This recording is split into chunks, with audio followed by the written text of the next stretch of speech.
नमस्कार दोस्तों, इन्फोटॉक्स के बहुत ही फ्रेश एपिसोड में आपका स्वागत है। तो चलिए शुरू करते हैं। आज की दोस्तों सबसे पहली अपडेट निकल कर आ रही है हमारे देश के पहले high speed rail corridor project को लेकर, जहां पर दोस्तों Mumbai Ahmedabad high speed rail corridor project का काम आगे बढ़ाते हुए the national high speed rail corporation limited ने इरकॉन इंटरनेशनल लिमिटेड के साथ में एक एग्रीमेंट साइन कर लिया है, जिसके अंतर्गत इरकॉन इंटरनेशनल लिमिटेड इस हाई स्पीड रेल प्रोजेक्ट के लिए रेल ट्रैक का construction, designing and supply in सब चीजों पर काम करने वाली है। तो दोस्तों जो एग्रीमेंट साइन किया गया है ये Mumbai Ahmedabad high speed rail corridor project के T2 पैकेज के लिए साइन किया गया है, जो कि वडोदरा से वापी तक 237 किलोमीटर का डिस्टेंस कवर करता है। और इस एग्रीमेंट के अंतर्गत ये जो काम मैंने आपको बताए हैं ये तो इरकॉन इंटरनेशनल लिमिटेड के द्वारा किए जाएंगे। इसके अलावा इससे रिलेटेड कुछ और वर्क्स जैसे कि RC track bed, track slab arrangement, इन सब चीजों पर भी काम किया जाएगा। और इसके चलते हो सकता है कि आने वाले समय में आपको इस प्रोजेक्ट का काम थोड़ा सा और तेज होता देखने को मिल सके।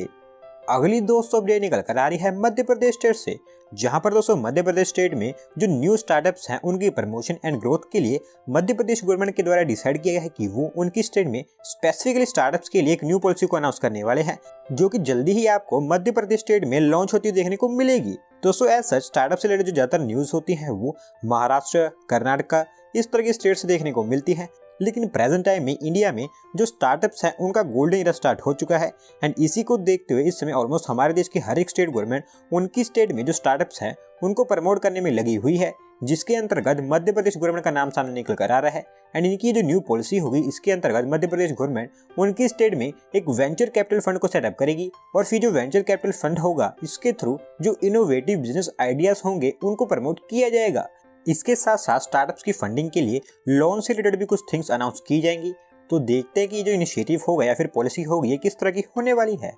बढ़ते हैं दोस्तों अगली अपडेट की तरफ, जो निकल कर आ रही है टाटा ग्रुप की flagship company Tata consultancy services को लेकर, जहां पर दोस्तों now globally IT services sector में TCS world second most valuable brand बन चुका है। एंड इस माइलस्टोन को अचीव करते हुए TCS ने इसमें American multinational IT giant IBM को बीट कर दिया है। तो दोस्तों पहले मैं आपको बता दूं कि जो TCS कंपनी है वो इंडियन IT सेक्टर में नंबर 1 कंपनी है, और 2021 में ग्लोबली ये थर्ड मोस्ट वैल्यूएबल ब्रांड था, जहां पर नंबर 1 पर आयरलैंड बेस्ड एसेंटर PLC और वहीं नंबर 2 पर US बेस्ड IBM हुआ करती थी। लेकिन अब TCS ने इस IBM को बीट कर दिया है। इसके साथ साथ में हमारी इंडियन कंपनी इन्फोसिस ने भी इस IBM को बीट कर दिया है, जिस कारण TCS अब globally second most valuable brand बन गया है। साथ साथ में इन्फोसिस भी थर्ड मोस्ट वैल्यूएबल ब्रांड बन गया है। और यहाँ पर मैं आपको ये जो लिस्ट बता रहा हूँ ये ब्रांड फाइनेंस की तरफ से अनाउंस की गई है, जिसके अकॉर्डिंग TCS की जो ब्रांड वैल्यू है वो पिछले एक साल के अंदर अंदर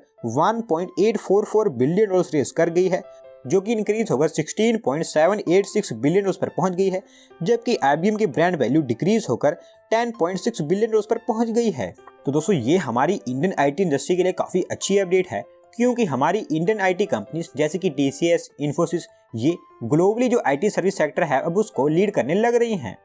अगली दोस्तों अपडेट निकल कर आ रही है रिलायंस एंड BP PLC के joint venture Reliance BP mobility को लेकर, जहां पर दोस्तों उनका एनर्जी बिजनेस एक्सपांड करते हुए इस जॉइंट वेंचर के द्वारा हमारी नेशनल कैपिटल दिल्ली में उनकी एक new EV charging hub launch कर दी गई है, जिसको दिल्ली की नेबरहुड द्वारका में बनाकर कंप्लीट किया गया है। दोस्तों पिछले साल अक्टूबर में जॉइंट वेंचर था इनके द्वारा नवी मुंबई में उनकी मोबिलिटी स्टेशन को लॉन्च किया गया था। एंड उसी समय इनके द्वारा ये अनाउंसमेंट कर दी गई थी कि वो दिल्ली में एक EV चार्जिंग हब सेटअप करेंगे, जो कि हमारे देश की one of the biggest EV charging hub होगी। एंड नाउ ब्लू स्मार्ट जो कि एक राइड हेलिंग सर्विस कंपनी है, इनके साथ में मिलकर इनकी ये जो न्यू EV चार्जिंग हब है इसको लॉन्च कर दिया है।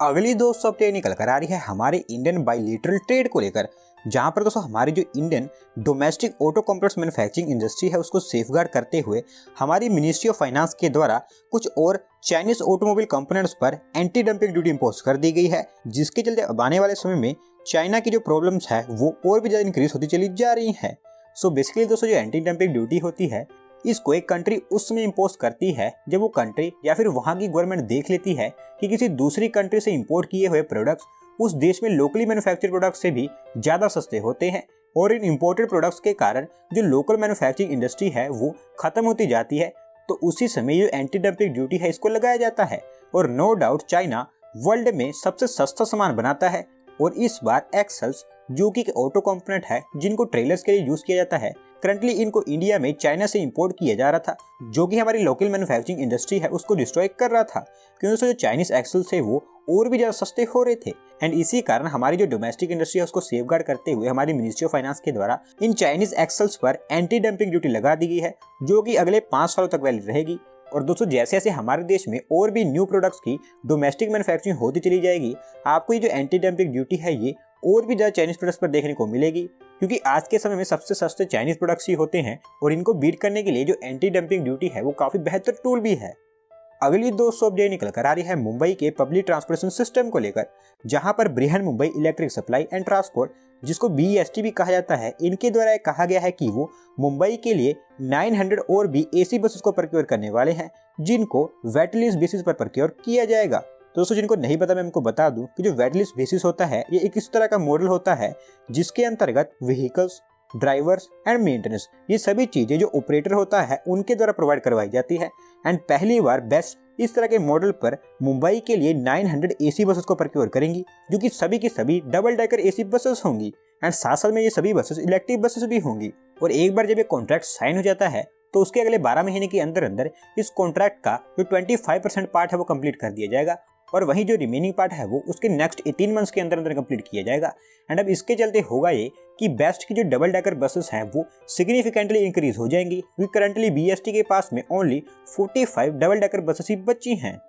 बढ़ते हैं दोस्तों अगली अपडेट की तरफ, जो निकल कर आ रही है बेंगलुरु कर्नाटका से, जहां पर दोस्तों बेंगलुरु सिटी के जो नेचुरल वाटर सोर्सेस हैं उनकी क्लीनिंग करते हुए बृहट बेंगलुरु महानगर पालिका के द्वारा डिसाइड किया गया है कि वो वेनगया लेक को रिजुविनेट करने वाले हैं, जिस कारण much awaited and most demanded जो वेनगया लेक है ये अब साफ हो पाएगी। दोस्तों जो वेनगया लेक है ये बेंगलुरु के KR पुरम एरिया में लोकेटेड है एंड ये 170 साल से ज़्यादा पुरानी लेक है, जो कि अराउंड 65 एकड़ के एरिया में फैली है। लेकिन बेंगलुरु में बहुत सारी ऐसी लेक्स हैं जो कि सीवेज एंड गार्बेज के चलते यहाँ पर डिस्ट्रॉय हो चुकी हैं। एंड इस लेक के साथ में भी सेम थिंग हमें देखने को मिली है, जबकि पहले एक समय हुआ करता था कि इस लेक में लोग एंजॉय एंड स्विमिंग करने के लिए आया करते थे, और यहाँ पर इस लोकेलिटी में जो लोग रहते हैं वो काफ़ी लंबे समय से इस लेक को क्लीन करने की डिमांड गवर्नमेंट से कर रहे थे। एंड अब ये जो डिमांड है ये कंप्लीट होती देखने को मिल रही है, क्योंकि 4 करोड़ रुपये स्पेंड करके BBMP के द्वारा इस वेनगया लेक को रिजुविनेट किया जाना है।